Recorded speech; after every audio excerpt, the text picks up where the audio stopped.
My name is Stephen Kenny. I'm a lawyer in Adelaide in South Australia, and I've represented a number of people who've been imprisoned overseas, including David Hicks and others. And I'm very proud to be Julian Assange's Australian lawyer. Could you speak on the Hicks case, what the case was? David Hicks was arrested in Afghanistan and transported to Guantanamo Bay. He was one of the first detainees there. And so I acted for him and his family in suing George Bush and the US military to show that Guantanamo Bay was within the jurisdiction of the American courts and ultimately negotiating and getting him back to Australia. You spoke earlier about the parallels between the Assange and Hicks cases. I mean, there are differences, but... Well, they are parallels in a sense that the two Australian citizens, neither of whom had committed any crime and have largely been abandoned by their government. You know, the assistance Hicks got was next to nothing, and the assistance that Julian's got until recently was nothing as well. We know that the Australian government is now speaking out to the Americans about it, but they need to be more insistent. They need to demand that if you return home without the need to plead guilty to something. This issue of a plea deal has emerged in recent weeks. Albanese spoke about Assange needing to be part of the solution to his case, which was interpreted as a call for some sort of plea arrangement. Can you speak on whether that interpretation is correct? I think that's unfortunate because he will have his own, that's Albanese, he will have his own legal advice. And that advice will clearly show that Assange is not guilty of any crime at all. And consequently, he should not be forced into a position that David Hicks was.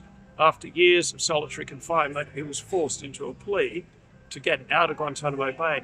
I don't want to see Julian do that. I want to see him out and out now. Yeah. And, sorry, just the issue of the plea deal. I mean, my understanding is he would need to go to the United States and potentially be convicted. It's certainly not necessary. There is the legal capacity for him to do a plea remotely if he chose to do so. And I'm not advocating that he does.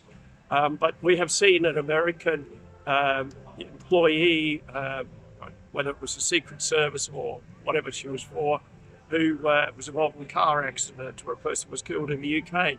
She immediately skipped and went back to America before she could be charged. But ultimately, she did a plea from America to a British court and received a suspended sentence. So it's possible and it can be done. But Julian should not be forced to go to the United States.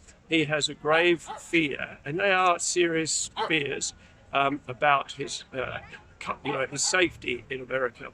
And we know that they have plotted to kill him in the past, and so he has serious reasons for fearing for his life. So it's just unacceptable. We should go.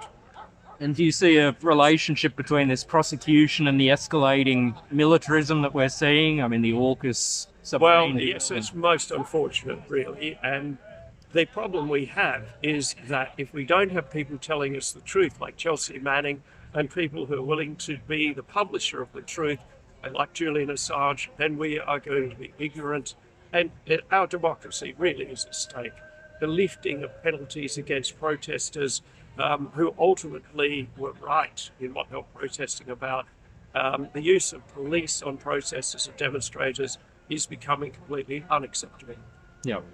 And just finally, can you speak on the precedent that this would set, a successful extradition and Well, it's already set a precedent, and that is if you're going to be a whistleblower, the Americans will hound you to the ends of the earth, and they will make sure that you never receive justice and that you will be imprisoned. And they don't care where, but for as long as possible, in the most difficult conditions possible. The British could do better in terms of his imprisonment. They could let him out on bail. They could do a lot of things, and they need to now.